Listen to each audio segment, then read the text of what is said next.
पूस की रात कहानी का अध्ययन हम कर रहे थे। इसमें आपने देखा कि किस प्रकार से एक किसान की हालत मजदूर से भी ज़्यादा खराब है और स्थिति यह है कि वो सर्दी के मौसम में स्वयं के कंबल भी खरीदने की स्थिति में नहीं है। उसकी पत्नी नहीं चाहती कि जो कुछ रुपए बचाए हुए हैं वो दे दे, लेकिन मजबूरन उसको वो रुपए देने पड़े। और हल्कू की पत्नी ने स्वयं भी ये लाचारी प्रकट की कि इस तरह की खेती से तो अच्छा है कि हम मजदूरी करके ही काम चला लें, क्योंकि जो रुपए मांगने वाला बार बार आ रहा था तो हल्कू ये चाहता था कि कैसे भी इससे एक बार पीछा छुड़ाएं। पूस की अंधेरी रात, पौष मास की अंधेरी रात, आकाश पर तारे भी ठिठुरते हुए मालूम होते थे। हल्कू अपने खेत के किनारे ऊख के पत्तों की एक छतरी के नीचे बांस के खटोले पर अपनी पुरानी गाढ़े की चादर ओढ़े पड़ा कांप रहा था। अर्थात उसकी स्थिति इतनी दयनीय है कि वो सर्दी के इस मौसम में गर्म कपड़े भी नहीं खरीद पा रहा है। खाट के नीचे उसका संगी कुत्ता जबरा पेट में मुंह डाले सर्दी से कू कू कर रहा था। दो में से एक को भी नींद न आती थी।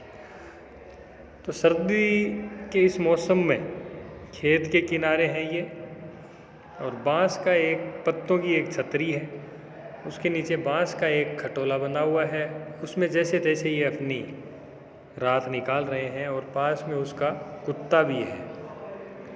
हल्कू ने घुटनियों को गर्दन में चिपकाते हुए कहा, क्यों जबरा जाड़ा लगता है?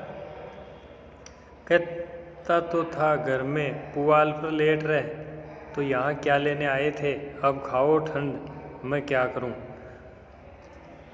तो इसमें हल्कू में इंसानियत है। कुत्ता जो है उसको सर्दी लग रही है, ठंड लग रही है, ये उसको कह रहा है कि मैं कह रहा था ना कि तू यहीं घर पर रह, क्यों आया यहाँ, अब ठंड झेलता रहे।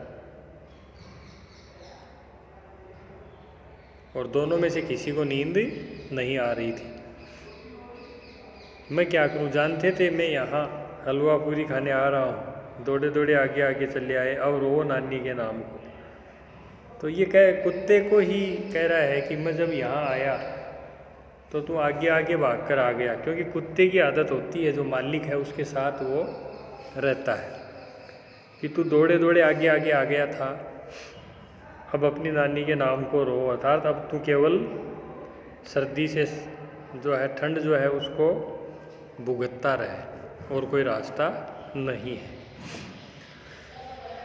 जबरा ने पड़े पड़े दुम हिलाई और अपनी कूकू को दीर्घ बनाता हुआ एक बार जमाई लेकर चुप हो गया।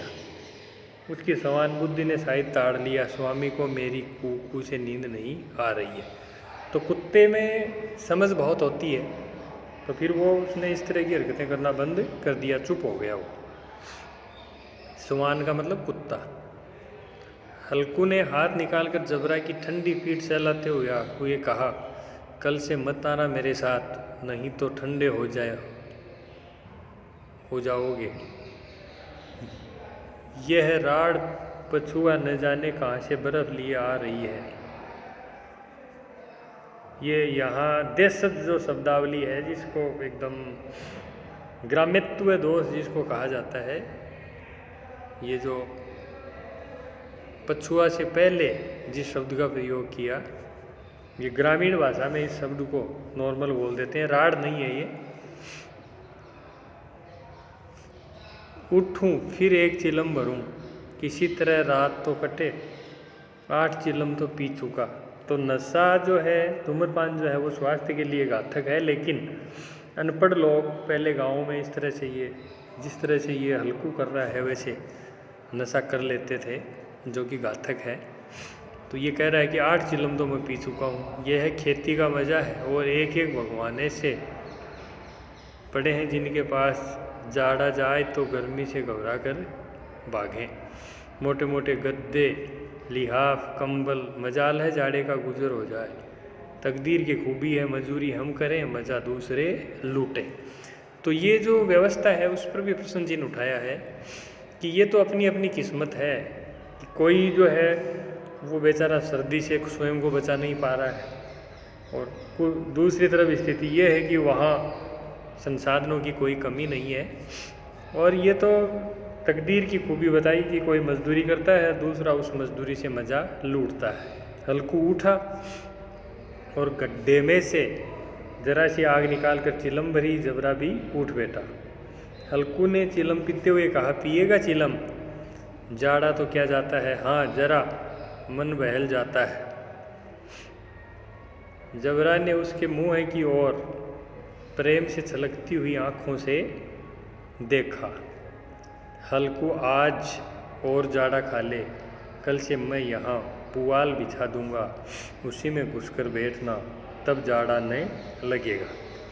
तो हल्कू को कह रहा है कि आज तू जाड़ा थोड़ा और खा ले, कल से मैं यहाँ पुआल बिछा दूँगा, उसी में घुसकर बैठना, तब जाड़ा नहीं लगेगा।